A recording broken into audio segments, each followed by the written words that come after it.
Hello everyone and welcome back to the channel. My name is Drew and you're once again watching Drew the Theme Park Dude.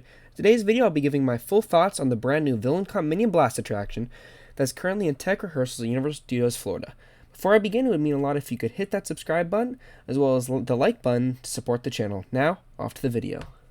First off, I want to say ride POVs at the time of recording this are not allowed, and any you see online were taken without approval of the park.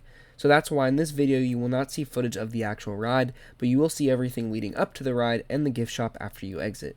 Also, at the time of recording, I've ridden the attraction 6 times and have a high score of 1,024,200 points, so I have a pretty solid understanding and knowledge of the attraction. First off, this is a very unique attraction, unlike anything I've ever been on. The attraction puts guests on a moving walkway where you stand on a dot and shoot thousands of different targets on various TV screens across the entire attraction. From this point forward, there will be minor spoilers on the story of the ride.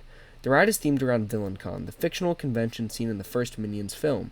In this version of the convention, you see villains from the entire Despicable Me franchise and Minions franchise, with the main villains being the Vicious Six, which were seen in last year's Minions: The Rise of Gru. The cast from the film returns to voice these characters, which all have a decently sized presence on the ride. You make your way through the former Shrek queue and a few back and forths before going down a long hallway on the back of the show building and entering the interior of the attraction. This is where you enter the show floor and see various booths themed around the characters in the film, which is the footage you guys are seeing right now. This includes a large alligator on a screen, a welcome booth, a villain fashion booth, and more.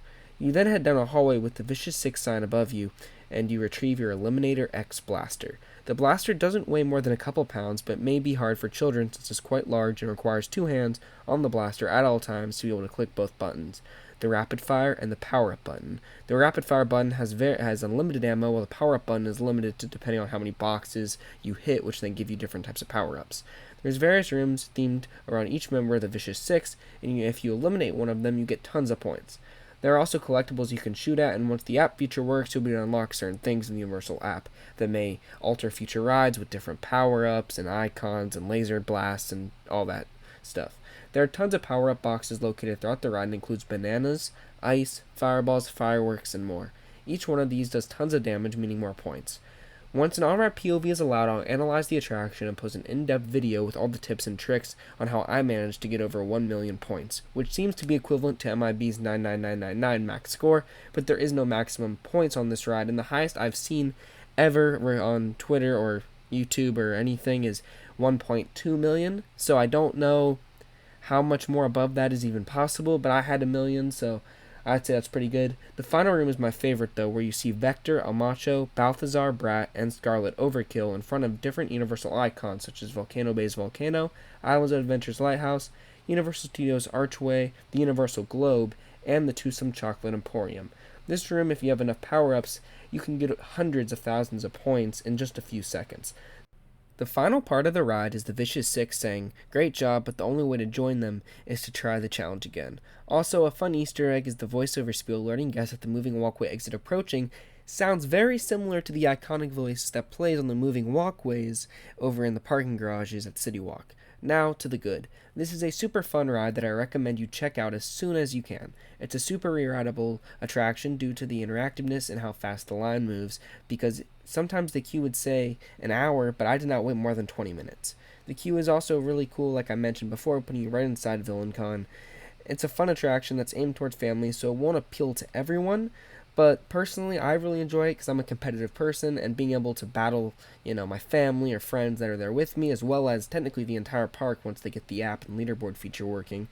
Very fun for me. It's not an e-ticket, but it wasn't meant to be one in the first place. Now, even though I've been saying a lot of good things, there were some bad things. But before I begin, just a disclaimer, this isn't tech rehearsal, so everything I'm about to mention could get fixed before this ride officially opens later this summer. So, it's not perfect, and I did have some issues with the screen lagging due to so many people shooting targets at the same time. You are also right on top of people due to how close the dots you have to stand on are, making it hard to quickly move around without hitting someone. I've had to dodge and swerve out of my way to avoid hitting, my family or friends that are next to me. But my gun didn't work one ride at all, which was also interesting, but this is a tech rehearsal, like I said, so hopefully it will be fixed when the attraction opens. I still think it's a perfect addition to the park, and while it's not a must-do, I don't think you have to come to the park and do this ride. It's a fun break, from the AC, you get in the air condition, you don't have to be in the Florida heat. can have some competitive fun, and then get right back, into your major rides like Mummy, Rip Ride Rocket, Green Gots, and stuff like that. But, overall, this ride gets a solid 7.5 for me out of 10, and could definitely go up with more rides on this attraction, especially once they get all the app features working and all the interactive stuff. Thank you so much for reaching the end of this video, and if you enjoyed, please remember to massive like and subscribe with post notifications on for future content. Thanks again, and have a great day, everyone. See ya. Bye.